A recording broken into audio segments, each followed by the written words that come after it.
पूर्वी दिल्ली में बीजेपी को दिया आपने झटका। लक्ष्मीनगर के बीजेपी नेता बीबी त्यागी ने ज्वाइन किया आपकी तरफ से हो सकते हैं अगले चुनावों में उम्मीदवार।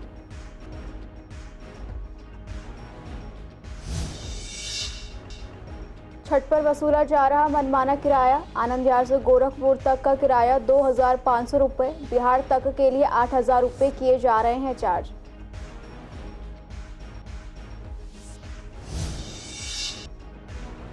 आनंद विहार में गलत तरीके से खड़े ऑटो बन रहे हैं जाम का बड़ा कारण। ऑटो चालकों के कारण एग्जिट पॉइंट पर लगी रहती है भीड़। ऑटो चालकों का कहना यूनियन की धांधली के कारण है मजबूर।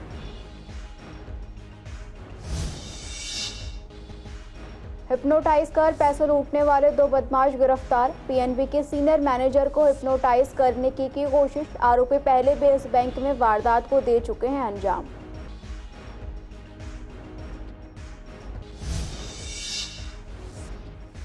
वकीलों पर लाठीचार्ज के विरोध में पूर्वी दिल्ली के वकीलों ने की हड़ताल। वकीलों का कहना जब तक मांग पूरी नहीं होगी तब तक हड़ताल रहेगी जारी।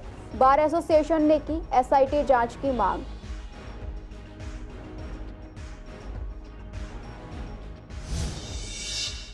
नमस्कार, सीसीएन देख रहे हैं आप। मैं हूं आपके साथ दुर्गा शर्मा। आप सभी का स्वागत है हमारे खास कार्यक्रम पूर्वी दिल्ली खास में। बुलेटिन की शुरुआत करेंगे पूर्वी दिल्ली की कुछ अहम खबरों के साथ। बता दें, दिल्ली विधानसभा चुनाव से पहले नेताओं ने दल बदलने का दौर भी शुरू कर दिया है। पिछले दिनों आम आदमी पार्टी के कई बड़े नेता बीजेपी में शामिल हुए थे, जिनमें 2 विधायक भी शामिल हैं। अब वो बीजेपी के नेताओं का आम आदमी पार्टी ज्वाइन करने का सिलसिला शुरू हो गया है। ताजा मामला लक्ष्मीनगर से है, जहां पूर्वी दिल्ली के बड़े बीजेपी नेता बीबी त्यागी ने सोमवार को अपनी पार्टी को बड़ा झटका देते हुए आप ज्वाइन कर ली। दिल्ली के पूर्व डिप्टी सीएम मनीष सिसोदिया और आप विधायक दुर्गेश पाठक ने उन्हें आम आदमी पार्टी की सदस्यता दिलाई। दुर्गेश पाठक ने उनका गुणगान करते हुए कहा कि बीबी त्यागी बीजेपी के निगम पार्षद रह चुके हैं, पूर्वी दिल्ली के स्टैंडिंग कमेटी के सदस्य और नेता सदन भी रह चुके हैं। इनके अलावा लक्ष्मीनगर सीट से विधायक का चुनाव भी ये लड़ चुके हैं। वैसे इन दिनों बीबी त्यागी बीजेपी में साइडलाइन किए जा चुके थे। पिछले काफी समय से उन्हें कोई महत्वपूर्ण पद भी नहीं दिया जा रहा था। लक्ष्मीनगर से वैसे ही बीजेपी विधायक अभय वर्मा है और इस बार भी उन्हें ही टिकट मिलने की संभावना है। दूसरी तरफ आम आदमी पार्टी के पास लक्ष्मीनगर में कोई बड़ा नेता नहीं है। विनोद बिन्नी पहले विधायक थे, लेकिन वो बीजेपी में चले गए। इसके बाद विधायक बने नितिन त्यागी भी बीजेपी में जा चुके हैं। ऐसी हालत में बीबी त्यागी को आम आदमी पार्टी ने एक तरफ लेकर संकेत दिया कि वो आगामी चुनाव में आम आदमी पार्टी की तरफ से उम्मीदवार हो सकते हैं। इस पर प्रेस कॉन्फ्रेंस में सिसोदिया से सवाल भी पूछा गया। उन्होंने कहा कि वक्त आने पर ही फैसला होगा। आपके चीफ अरविंद केजरीवाल ने बीजेपी के सीनियर नेता बीबी त्यागी का आप में शामिल होने पर स्वागत किया। विधानसभा चुनाव से पहले आम आदमी पार्टी कमजोर कड़ियों को मजबूत करने में लगी हुई है। इससे पहले इसी क्रम में दिवाली के दिन बीजेपी नेता ब्रह्म सिंह तंवर आम आदमी पार्टी में शामिल हो गए थे। वो 3 बार के विधायक रह चुके हैं। वहां के आप विधायक करतार सिंह तंवर पहले ही बीजेपी में जा चुके हैं। नहीं, मैं लंबे समय बीजेपी में रहा हूँ, काम कर रहा था, लेकिन अब चुनाव भी आने वाले हैं, इसलिए नहीं कि मैं कोई टिकट के चक्कर में आके ज्वाइन कर रहा हूँ। लेकिन मैं तो जमीनी स्तर पर काम करता हूँ। पार्टी जो काम करेगी, जो काम सौंपेगी, उसमें मैं काम करूँगा। लेकिन जो मैं चाहता हूँ जिस तरह से काम करना, पब्लिक के बीच में जाके, मेरा शौक भी है वो हर आदमी की मदद करना जो कर सकते हैं। क्योंकि लोग इसीलिए नेता चुनते हैं, उनकी समस्याओं का समाधान करें। तो उनकी समस्याओं का समाधान मैं अच्छे से कर पाऊंगा यहाँ आके। मैंने काफ़ी सोच विचार के इसलिए ज्वाइन किया आम आदमी पार्टी। नहीं, वहाँ पे हम काम कर पा रहे थे, जब कर रहे थे इसी तरह का काम। नाराजगी कुछ नहीं है, ये उससे बेटर काम कर रहे हैं। ये नाराजगी मान लो या मेरे प्रभावित हो गए। लोक आस्था के महापर्व छठ में पूर्वी दिल्ली से लोग अपने गाँव बिहार पहुँचने चाह रहे हैं। इसके कारण सभी रेलवे स्टेशन पर काफी भीड़ भी नजर आ रही है। ट्रेनों में जगह नहीं मिलने के कारण कई लोग बसों का सहारा ले रहे हैं, लेकिन बस अड्डे में लोगों से तय कीमत से ज्यादा पैसे वसूले जा रहे हैं। दरअसल सीसीएन संवाददाता ने पूर्वी दिल्ली के आनंद विहार बस स्टैंड का जायजा लिया, जहां छठ के महापर्व को मनाने के लिए लोग गोरखपुर और बिहार जा रहे हैं। बता दें, गोरखपुर के लिए सरकारी किराया 1,240 रुपये निर्धारित किया गया है, लेकिन बस स्टैंड से बाहर खड़े प्राइवेट बसों के एजेंट लोगों को बस स्टैंड तक नहीं पहुंचने दिया जा रहा। जनता को पहले ही भीड़ भाड़ की बात कहकर प्राइवेट बसों में बिठाकर 2,000 से लेकर 2,500 तक चार्ज लिया जा रहा है। वहीं संवाददाता से बात करते हुए बिहार जाने वाले लोगों ने बताया कि ट्रेन की टिकट बुक ना होने के कारण वो बस से घर जा रहे हैं, जिसका किराया 3,500 से लेकर 4,000 के बीच है। लेकिन आज वही किराया उनसे प्राइवेट बसें 8,000 तक ले रहे हैं।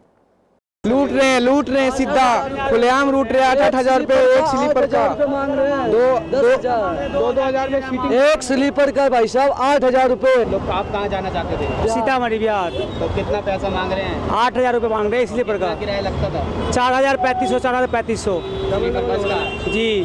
4,000 8,000 मांग रहे हैं। 8,000 मांग रहे हैं। 4 महीना पहले की टिकट बनी पड़ी, 3 थर्ड एसी का, जो कन्फर्म के भी चांस नहीं दिख रहे हैं। बताओ लोग 1 महीना 2 महीना तत्काल का तुरंत कहाँ से निकल आता है इन सबको? रेलवे कमा रहा है, गरीब आदमी पहले 4 महीना पहले अपना पैसे एक पाई जोड़ के टिकट बुक कराए और वो कंफर्म न मिले, मर तो है गरीब आदमी। अगर ढंग का सरकार होता ना तो आज इतने कष्ट नहीं उठाने पड़ते हम लोगों का। हर चीज का सुविधा व्यवस्था टाइम टेबल होता।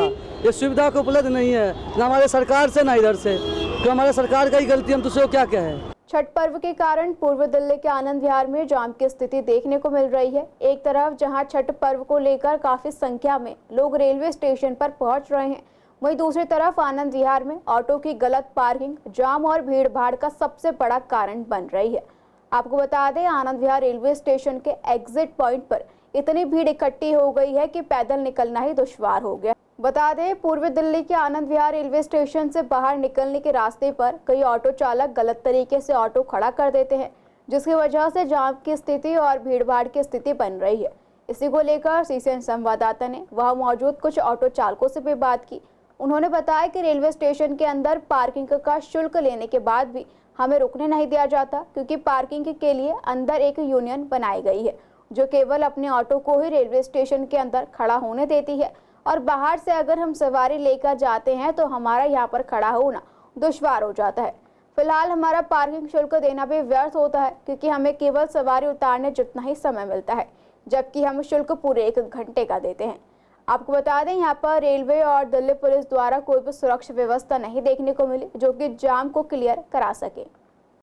दिक्कत हमारी है, हम तो अंदर ऑटो लगा लें, पर्ची भी कटवाएंगे हम, लेकिन जब अंदर वाले ऑटो वाले लगाने नहीं देंगे हमें। अंदर यूनियन है, जितने ऑटो वाले अगर लोकल बंदा जाएगा बाहर का, उसको सीधा कह देते पर्ची कटा चमत करा, तू बाहर निकल यहाँ से, ऑटो रुकने नहीं देंगे। तो आपको क्या लगता है ये ऑटो अगर यहाँ ना लगे तो ये जाम की समस्या खत्म हो सकती है? बिल्कुल हो जाएगी, लेकिन कुछ ना कुछ एक यूनिट के चक्कर में खराब होता है। बिल्कुल हो रहा है भाई। पता नहीं है, 35 रुपये लोग लेता है, पता नहीं किस बात का लेता है। जो यहाँ की यूनियन है वो बाहर के ऑटो को भी रुकने नहीं देती ना, नहीं रुकने देती है। तो क्या सा व्यवहार करती है? अब यूनियन का तो नहीं बता पाएंगे, ऐसे यहाँ ठहरने नहीं देती है। भाई हो तो रही है, कर तो रहे हैं काम, कौन नहीं कर रहा है काम, लग तो रहे हैं। जब जाम लगेगा, हाईवे चला हुआ है, हाईवे से गाड़ी बड़ी गाड़ी भी निकली हुई है, और वैसे भी ये छोटे निकलेंगे तो जाम तो लगेगा। पूर्व दिल्ली के जगतपुरी से एक अजीबोगरीब मामला सामने आया। दरअसल जगतपुरी स्थित पंजाब नेशनल बैंक के सीनियर मैनेजर कल्पना सिंह के साथ 2 आरोपियों ने हिप्नोटाइज कर पैसे लूटने की कोशिश करने की वारदात को अंजाम दिया। मिली जानकारी के मुताबिक आरोपी इससे पहले भी इस प्रकार की वारदात को बैंक में अंजाम दे चुके हैं और 8,000 रुपये लेकर फरार हो गए। हालांकि इस बार आरोपियों को बैंक के स्टाफ ने पकड़ लिया। बता दें, दोनों आरोपियों को पुलिस के हवाले कर दिया गया है। मामला भाई जी, हम तो यहाँ पे खड़े हुए थे, बैंक से अंदर से भागे थे 2 लोग, तो बाहर पकड़े वो। अच्छा। हाँ, उसके बाद एक बंदा अंदर बंद कर दिया था पकड़ के, एक बाहर था।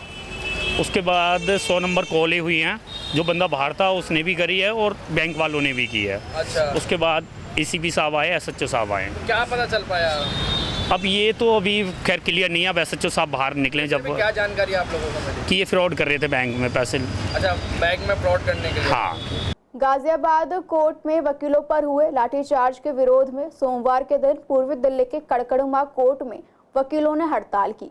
वकीलों का कहना है कि जब तक हमारी मांगें पूरी नहीं हो जाती तब तक हड़ताल जारी रहेगी और बार एसोसिएशन से जिस प्रकार आदेश मिलता रहेगा उसी प्रकार हमारी ये लड़ाई भी आगे बढ़ेगी। हालांकि कई बार एसोसिएशन ने मिलकर एसआईटी की जांच की भी मांग की।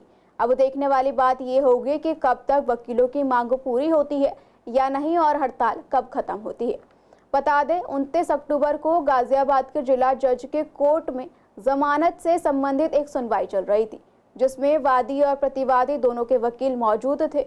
ये मामला विशेष रूप से अग्रिम जमानत का था। इस दौरान कुछ वकीलों ने सुनवाई कर रहे जज से अनुरोध किया कि इस मामले को किसी अन्य कोर्ट रूम में स्थानांतरित किया जाना चाहिए। जैसे जैसे स्थिति बिगड़ती गई, कुछ वकील आक्रामक हो गए और घटना ने हिंसक रूप ले लिया। इस घटना के बाद कोर्ट परिसर में हलचल भी हुई, जिसका वीडियो सोशल मीडिया पर वायरल हुआ। वीडियो में पुलिस को कोर्ट रूम के अंदर लाठियां चलाते और वकीलों को बाहर खदेड़ते हुए देखा गया, जिससे वकीलों में रोष पैदा हो गया। हड़ताल का जहाँ तक इशू है, यूपी में तो लंबी चलने वाली है, पर हमारे यहाँ भी फ़िलहाल हमने आज की हड़ताल करी है क्योंकि मुद्दा ज़्यादा सेंसिटिव है कि एक जुडिशल ऑफिसर के द्वारा पुलिस को कॉल करना, बुलवा के लाठीचार्ज करवाना, वो भी अपने रूम के अंदर। तो ये चीज़ें ठीक नहीं है कि एक चलो अगर वहाँ एग्जीक्यूटिव थी, एक सिर्फ बेल एप्लीकेशन को ट्रांसफ़र करने को लेके इतना सब कुछ हुआ। अगर जज साहब के पास सीरियसली वर्कलोड ज़्यादा था तो उन्हें वो ट्रांसफ़र कर देनी चाहिए थी। अगर बार कहीं जाती है या बार के चुने हुए प्रतिनिधि कहीं जाते हैं, हमारे मेंबरों के साथ अगर कुछ होगा तो हमें जाना पड़ेगा, हमारी मॉरल रिस्पॉन्सिबिलिटी बनती है भाई, तो हमें तो जाना पड़ेगा। जब जाएंगे, और हमारा प्रोफेशन ऐसा है कि हम एक दूसरे को सपोर्ट बहुत करते हैं और लोगों का इकट्ठा होना लाजमी है। एक्चुअल में ही ऐसा होता है कि जब किसी एडवोकेट्स के ऊपर बाई चांस कोई इन एनी केस कोई झूठा या कोई ऐसे कोई मुकदमा दर्ज हो जाता है तो वहाँ वकील जाके खड़े ज़रूर होते हैं, क्योंकि एक स्ट्रेंथ, एक जो यूनिटी है वही हमारी स्ट्रेंथ है। हमारी स्ट्राइक भी जो हमारी कोऑर्डिनेशन है कमेटी है उसके थ्रू पूरी दिल्ली में और दिल्ली में हमारे में स्ट्राइक की गई है। वो इसी वजह से की गई है क्योंकि आए दिन ये बर्बरता होती रहती है हमारे साथ। वकीलों को कुछ नहीं समझाया था, चीज़ें ख़राब होती जा रही हैं। जो चीज़ें आज से 10 साल पहले चला करती थी कि अभी बार और बेंच का एक दूसरे से लेकर के सिस्टम ठीक होता था, पुलिस वालों से भी हमारा सिस्टम इक्वलिटी के थ्रू होता था, आज सारा चेंज होता जा रहा है। हम लोगों को तो बिल्कुल क्रिमिनल की नज़र से देखा जाता है।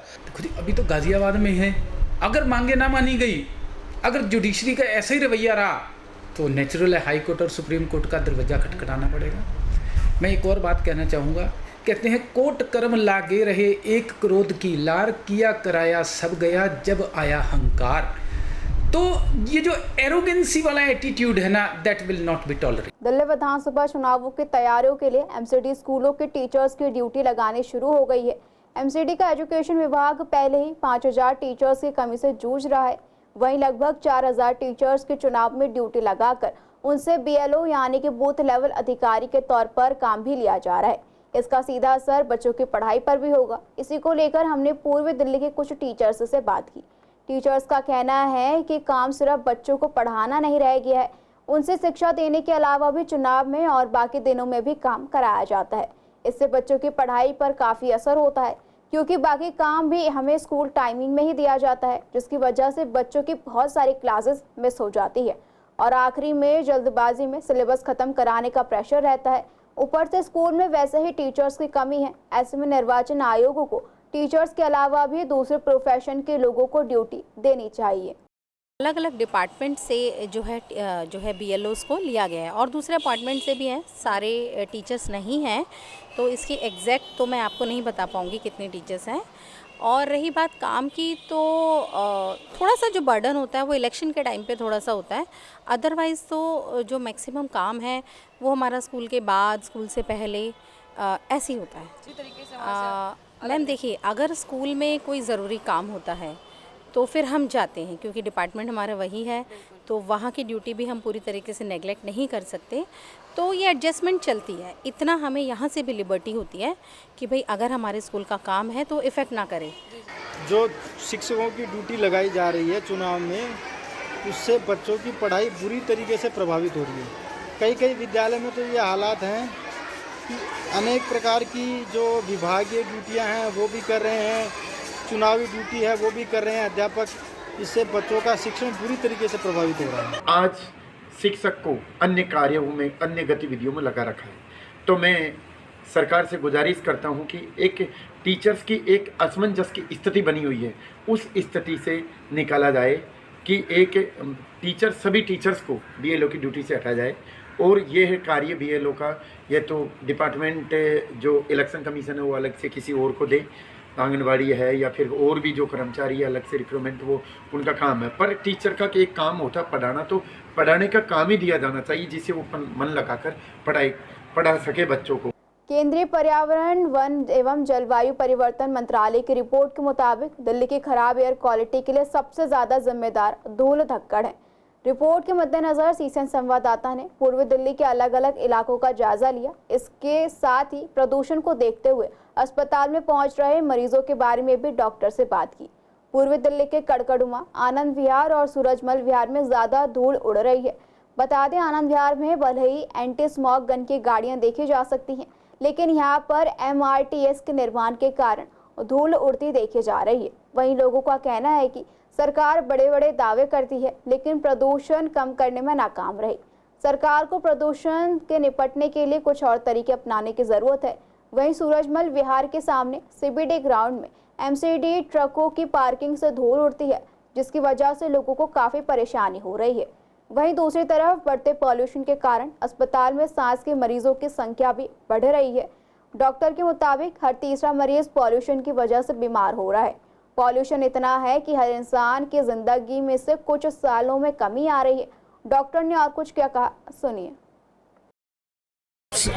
सबसे ज़्यादा जो मरीज आ रहे हैं सांस की तकलीफ़ के मरीज आ रहे हैं, जिनमें गला ख़राब है, आँखों से पानी आ रहा है, आँखों में एलर्जी है, और तो और जिसमें खास तौर से डायबिटीज़ है, और जो डायलिसिस वाले मरीज़ हैं वो निमोनिया करके भी आ रहे हैं और फेफड़ों में पानी भर कर आ रहे हैं। इस तरह के मरीज़ भी आ रहे हैं। इसके अलावा जो पॉल्यूशन का आप ये सोचिए, सिर्फ ये गैस ही नहीं है, इसमें पार्टिकुलेट मैटर भी है।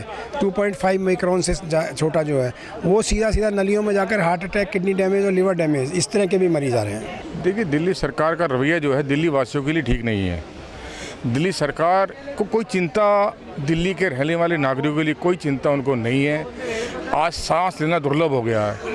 घर से निकलना बहुत ही अपना एक प्रकार का मौत के मुंह में जाने का हो गया। बच्चे स्कूल जाते हैं, इतना प्रदूषण है कि वो गले की अस्थमा बीमारी से, गला खराब होने की बीमारी से इतना बीमारी फैल रही है। मेरा पुनः दिल्ली सरकार से कहना है कि इस प्रदूषण को कम करवाने के लिए कोई सुझाव, उपाय, कुछ भी अपने कमेटी बैठक करने चाहिए। देखिए सर, ये सरकार ना, पहली बात तो इतना झूठ बोलकर पहले ये सरकार बनी है, और जब से ये सरकार बनी है मैं पिछले 8-9 सालों से यही देखता हुआ आ रहा हूँ कि हर साल ये बोलते हैं कि इस साल ये पोल्यूशन ख़त्म हो जाएगा, अगले साल पोल्यूशन नहीं होगा, लेकिन हर साल ये हिंदुओं के त्यौहार दिवाली को मनाने से रोकते हैं। हर बार ये पटाखों पे रोक लगाते हैं और कालाबाजारी को 7वें आसमान पे ला रखा है। नहीं, ये पॉल्यूशन देखिए, ये मिट्टी कोई इस साल नहीं उड़ रही, मिट्टी कोई इन दिनों नहीं उड़ रही है। नहीं, मिट्टी तो हर बार उड़ती है, आंधी तूफान आए मिट्टी उड़ेगी। ये इन्हीं दिनों जो पॉल्यूशन बढ़ रहा है वो किस लिए बढ़ रहा है? मेन पॉल्यूशन जो है, जो वहाँ पे पंजाब से पिलारी जलती है, उसकी वजह से ये पॉल्यूशन यहाँ आ रहा है। अब ये दिवाली पे पटाखे नहीं जलने, अरे साल में एक बार पटाखे जलते हैं, पटाखों से पॉल्यूशन हो रहा है। पॉल्यूशन जो मेन हो रहा है, जिसकी जड़ है, आप उस जड़ को ख़त्म करो ना। आज की डेट में सांस लेना दूभर हो गया। दिल्ली की हवा इतनी जहरीली हो गई है। पराली के नाम पर, पराली ये कहते हैं कि पंजाब से धुआं उठता है, पर पंजाब से पराली आती है, तो उसमें भी तो पंजाब में भी तो इन्हीं की सरकार है। देखो जी, ये हमारा दुर्भाग्य है कि हम कहने के तो राजधानी में रहते हैं, वो भी इंडिया में की राजधानी दिल्ली में, पर आज इतना पोल्यूशन है कि हम लोग थोड़ा बुजुर्ग हैं, सुबह शाम खांसते रहते हैं। छोटे छोटे बच्चों का सोचो, बुजुर्गों का सोचो, सिर्फ बातों से पेट नहीं भरता। नंदनगरी इलाके में लिव इन में रह रही एक महिला का शव बाथरूम में लटका मिला। मृतक की पहचान 25 साल की पूजा के रूप में हुई है। पुलिस ने महिला के शव को पोस्टमार्टम के लिए अस्पताल के मोर्चरी में सुरक्षित रखवा दिया है। पुलिस अधिकारी ने बताया कि परिजनों ने हत्या का शक जताया। शुरुआती जांच के बाद पुलिस का कहना है कि मामला आत्महत्या का लग रहा है, लेकिन पोस्टमार्टम रिपोर्ट के बाद ही मौत के सही कारणों का पता चल सकेगा। बता दें, पुलिस मामला दर्ज कर जांच कर रही है। डीसीपी राकेश पावरिया ने बताया कि नंदनगरी थाना पुलिस को एक PCR कॉल मिली। कॉलर ने पुलिस को बताया कि उसकी बहन एक ऑटो वाले के साथ लिव इन में रह रही थी, जिसने उसका गला दबाकर हत्या कर दी है। सूचना मिलते ही पुलिस टीम मौके पर पहुंची पुलिस को शिकायतकर्ता मुकेश मिला। मौके पर पहुंची क्राइम और FSL की टीम ने निरीक्षण के बाद साक्ष्य भी जुटाए। शव में कोई बाहरी चोट नहीं मिला। मृतका के गले पर छोटे छोटे निशान दिखाई दिए। इसके साथ ही पुलिस को बाथरूम में एक कपड़ा भी लटका हुआ मिला, जहां पूजा को आखिरी बार उसके छोटे भाई गोलू ने फांसी पर लटके हुए देखा था। जांच के बाद पुलिस को पता चला कि पूजा की शादी कुछ साल पहले डब्लू नाम के एक व्यक्ति से हुई थी। पति की मौत के बाद पूजा पिछले 4 महीने से अनार सिंह नामक एक युवक के साथ लिव इन में रह रही थी, जो ऑटो चालक है। खजूरी खास इलाके में साली के घर पर कारोबार को लेकर हुए झगड़े में पत्नी और साली के सामने अपने साड़ू की गोली मारकर हत्या का मामला सामने आया। गोली युवक के पेट और सिर में लगी है। मामले की सूचना मिलते ही मौके पर पुलिस पहुंची। घायल को अस्पताल भर्ती कराया गया, जहां इलाज के दौरान उसकी मौत हो गई। बता दें, मृतक की पहचान हेमंत के रूप में की गई है। पुलिस ने हत्या का मामला दर्ज कर लिया है। आरोपी की पहचान अजय के रूप में हुई है। पुलिस आरोपियों को पकड़ने के लिए छापेमारी कर रही है। डीसीपी राकेश पावरिया ने जानकारी दी कि रविवार शाम करीब 6:20 पर खजूरी खास थाने में गोलीबारी के संबंध में एक पीसीआर कॉल मिली। सूचना मिलते ही पुलिस की टीम मौके पर पहुंची, जहां पुलिस को पता चला कि यहां बंटू नामक एक युवक किराए पर रहता है। भाई दूज के मौके पर उसकी 2 बहनें रेखा और चांदनी अपने पतियों अजय और हेमंत के साथ उससे मिलने आई थी। कारोबार को लेकर अजय और हेमंत के बीच झगड़ा हुआ। झगड़े में अजय ने हेमंत के सिर और पेट में गोली मार दी। उसे खून से लथपथ हालत में अस्पताल भर्ती कराया गया, जहां इलाज के दौरान उसकी मौत हो गई। वारदात के बाद आरोपी मौके से फरार हो गया। पुलिस मामला दर्ज कर जांच कर रही है। कुछ नहीं, यहाँ पर तो मामला ऐसा, मैं घर में सो रहा था तो ऐसा लगा था कि जैसे पटाखे फोड़ने की आवाज आई थी। शायद वो ये तो सब बता रहे गली वाले, जैसे गोली चली। मतलब मेरे को हिसाब से गोली चली नहीं है, गली वो आवाज ऐसी जैसे किसी ने पटाखे फोड़ा है, ऐसे टाइप की आवाज आई थी। 3 बार आवाज आई थी। फिर एक बंदा खून का लथपथ था, इधर की तरफ भगा है, और जो चलाने वाला होगा या पता नहीं कैसा था, वो इधर की तरफ एक बंदा इधर की तरफ भगा है। मेरे को उसका पहले का मालूम, उससे पहले का तो मुझे झगड़ा वगैरह नहीं मालूम। वैसे इनका कुछ पहले का हो रखा होगा तो पता नहीं भाई, आपस में हमें क्या चल रहा है। यहाँ तो ये आज ही दौज मनाने आए हुए हैं, आज ही देखा है कहानी। इससे पहले तो हमें पता ही नहीं है कि ये दोनों साड़ू भी हैं। लड़ाई हुई थी, यहाँ पे गोली चली है गली में, और बस क्या बोलते हैं, दूल्हे की माला का काम करते हैं ना आपस में, तो वो मेरे नंदोई हैं, उनकी पार्टी पे चले गए थे ना वो, तो इसी वजह से लड़ाई हो गई ना, इसी वजह से गोली चला दी। खजूरी खास के गली नंबर 11 में आज यानी 4 नवंबर से 7 दिन के लिए श्रीमद् भागवत कथा का आयोजन यशपाल जी महाराज द्वारा किया जा रहा है। कार्यक्रम का शुभारंभ सोमवार के दिन भव्य कलश यात्रा के साथ किया गया। कलश यात्रा की शुरुआत महिलाओं ने अपने सर पर कलश रखकर की और गाजे बाजे के साथ श्रीमद् भागवत गीता महापुराण कथा शुरू की गई। सीसीएन से बात करते हुए यशपाल जी महाराज ने जानकारी दी कि ब्लॉक से खजूरी खास गली नंबर 11 में 4 नवंबर से लेकर 11 नवंबर तक दोपहर 2 बजे से लेकर शाम 6 बजे तक श्रीमद् भागवत कथा का आयोजन किया जा रहा है। खजूरी खास 11 नंबर गली में श्रीमद् भागवत जी की कथा आरंभ हो रही है। आप लोग जितने लोग भी सीसीएन डैन चैनल पे ये देख रहे हैं, आप सभी लोग समय का ध्यान रखते हैं, कथा का आनंद लेंगे, क्योंकि जिस क्षेत्र में भागवत जी होती हैं वो क्षेत्र धन्य हो जाता है, और क्षेत्र का हर जीव जंतु कीट पतंगा सब धन्य हो जाते हैं। आप लोग भी सब सादर आमंत्रित हैं। विश्वास नगर धर्मकाटा के 60 फुटा रोड से जोड़ने के लिए नई सड़क का निर्माण किया गया है, लेकिन इस सड़क के दोनों तरफ गंदगी का अंबार नजर आया। यहाँ पर हो रही गंदगी की वजह से लोगों को काफी परेशानी हो रही है। लोगों को बदबू और मच्छरों से काफी परेशानी हुई, जिसके कारण यहाँ पर चलना तक मुश्किल हो रहा है। लोगों का कहना है कि लगातार शिकायतों के बाद भी प्रशासन इस ओर ध्यान नहीं दे रहा। वहीं RWA मेंबर्स का कहना है कि लगातार यहाँ पर काफी समय से गंदगी का यही हाल है। आसपास के लोग यहाँ पर कूड़ा डालकर चले जाते हैं। इतना ही नहीं, यहाँ पर मलबा भी डाल दिया जाता है, जिसकी वजह से बीमारियों का डर बना हुआ है। पूर्वी दिल्ली के कई इलाकों में सफाई की व्यवस्था चरमराई हुई नजर आती है। ऐसे में जगह जगह फैली हुई गंदगी से बीमारी तो बढ़ी रही है, साथ ही साथ लोगों को भी इस गंदगी से बेहद परेशानी हो रही है। फिलहाल मैं मौजूद हूँ विश्वास नगर स्थित धर्मकाटे पर, जहाँ आप देख सकते हैं कि यहाँ पर गंदगी जो है बहुत ज़्यादा फैली हुई है। काफ़ी दूर तक यहाँ पर जो है मलबा कूड़ा फैला गया है। यहाँ पर आपको बताना चाहूँगी कि ये रोड अभी हाल ही में बनाई गई है। यहाँ पर नया रोड का निर्माण किया गया, लेकिन उसके बावजूद जो सफाई है वो बिल्कुल भी यहाँ पर नज़र नहीं आती है। साथ ही साथ दोनों तरफ जो है दिखाना चाहूँगी कि रोड के दोनों तरफ जो है यहाँ पर गंदगी बेतहाशा है, और आप देख सकते हैं कि कूड़ा कितना दूर तक फैला होता है। और पास ही यहाँ पे बहुत सारे घर हैं जिन्हें बदबू से जीना मुहाल हो रखा होगा, और साथ ही कूड़े में यहाँ पे आग भी लगाई जाती है, जिसकी वजह से कहीं ना कहीं प्रदूषण भी फैल रहा है। लेकिन कार्यवाही निगम द्वारा कोई भी यहाँ पर नहीं की जा रही, जिसकी वजह से जो समस्या है वो आम जनता को झेलनी पड़ रही है। बदबू, मच्छर और गंदगी से यहाँ के लोगों का जीना मुश्किल है, लेकिन कोई भी कार्यवाही यहाँ पर नहीं की जा रही है। कैमरा पर्सन ललित कुमार के साथ सोनिया शर्मा, CCN। फिलहाल इस बुलेटिन में इतना ही। खबरों के लिए बने रहिए CCN लाइव के साथ।